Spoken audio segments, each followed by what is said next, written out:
was living in this community that was really completely removed from the community of Santa Ana where I was teaching. I felt like when I went home, I was just in a completely different environment. I was cut off from the community of the students that I was teaching, and I wasn't able to get as involved in their lives or in the community events as I'd like to because I was so far away. A lot of my students are at-risk students. They're from the inner city, and there's a lot of issues that affect their learning process. And by moving into Santa Ana, I was able to get more involved with what was going on in their communities and actually see some of the causes of why they weren't learning in the classroom.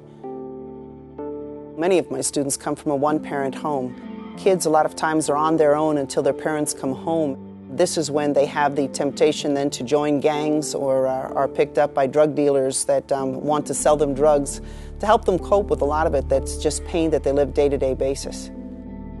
When I look into the faces of the kids sitting in my classrooms, I guess the common denominator for many of the kids is a lack of hope. There are so many kids here and so many people here that really have never met God before. They don't have a relationship. They don't know who He is. So I looked for any way possible that I'd be able to share that message with them, and was given an opportunity to be able to start this Making a Difference Club. In our after-school club, we start out with a little bit of homework help. Then we get into the actual lesson, and that's the joy. Many of these kids have not held the Bible before. It's so exciting to be able to open up to them the Word of God and to help them establish this relationship with a God that they hadn't known previously.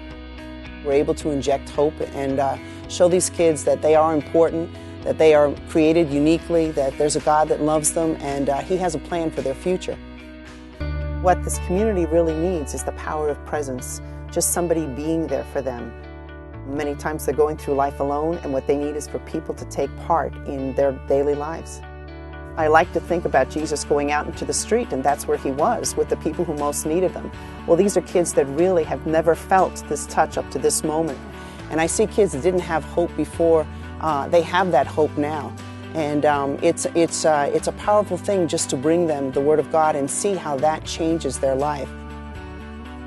I'm really thankful for Saddleback encouraging us to take chances and take risks, because a small step really becomes a larger step when you put it in God's hands.